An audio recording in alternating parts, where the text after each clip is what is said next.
Science museums were in charge of leading the WP2 theme in CASC. It was the first work package that started to take form, and so we committed the most mistakes with it. We learned a lot from the mistakes, and somehow the rest of the CASC project developed much better because of our mistakes.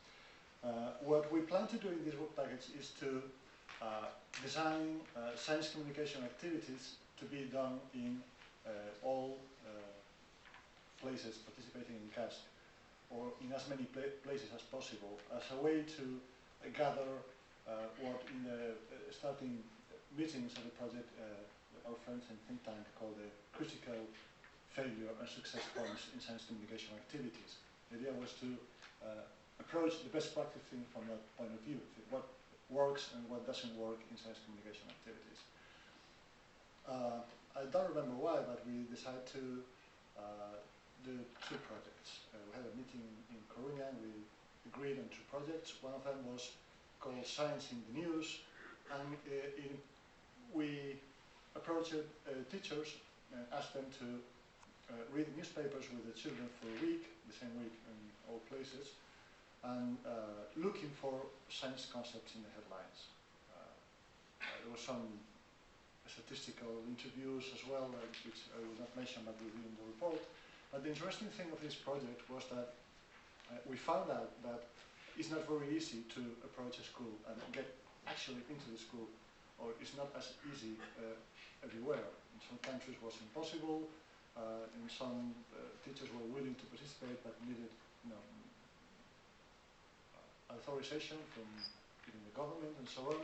So we didn't get much further with this action. What was interesting is that, of course, we got first-hand evidence that children do not read newspapers at all, which is very interesting because sometimes we design science communication activities through newspapers, which children do not read. And we also found that younger kids, below the barrier of 13, more or less, they have a very open view of what science is.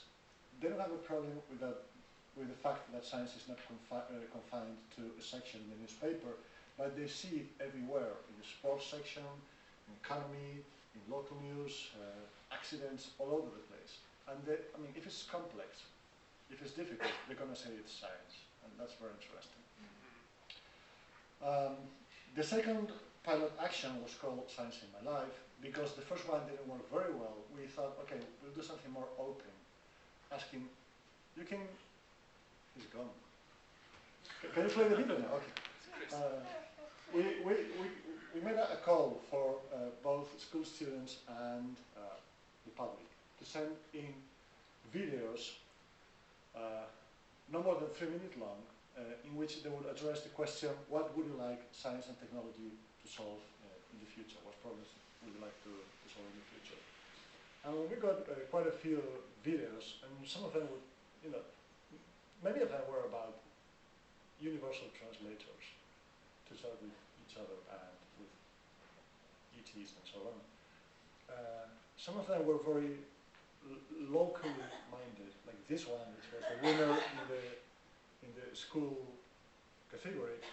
It's a kid from Romania whose parents are into they keep bees for honey, and there's a problem with the bees, and he was just telling us how he would like science to solve the health problem with the bees so that his particular family economy will survive. Okay, music, very nice text, images. We told people that we wouldn't take video quality into account. The interesting thing is that most of us will carry a cell phone in our pockets, which can make very high quality videos like that. So it's up to us to just imagine what we want to do with it. And we think the open question was a success. It was a way, as Nick said at the beginning, it's not about, science communication should not be about we telling people what they have to learn. But first of all, learning or extracting from people what they need or they would like to learn. So these kind of open questions really work very well. Can you play the second one? Well, the videos are on the blog side of the CAST project, so you can access them. I think the 5 finalists are on there. Just in case you're not interested in what I'm saying, we're going to play the next one, so you can choose. This is about Will You Live Forever? This is the winner in the adult category. Okay, the third part of the work package was about study visits. From the very beginning, we knew that having the chance to visit other partners and see on-site what they're doing can be very, very interesting, and it was actually.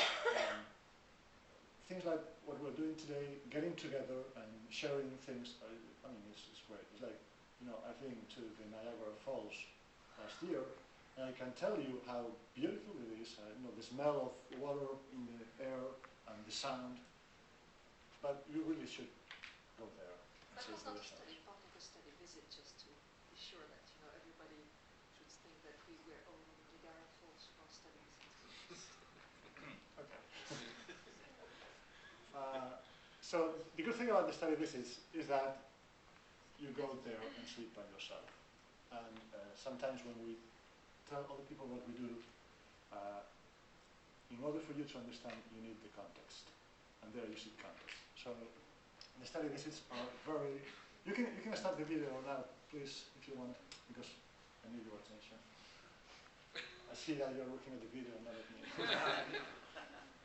Okay, so the study visits are, I think, they are a very big success of this project.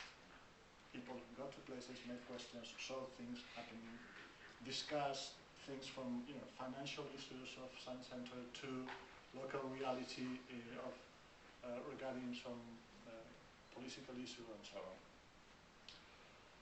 on.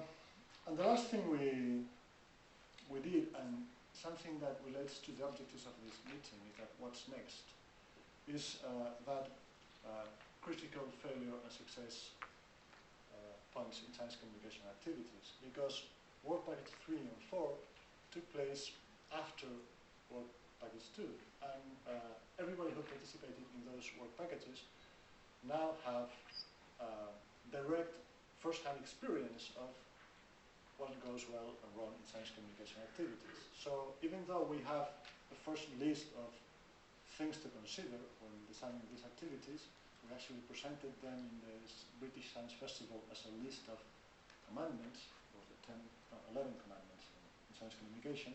I think it would be very interesting for you all to inject what you learned from the other WPs into this list. And that's it. Okay. Thank you, Marco.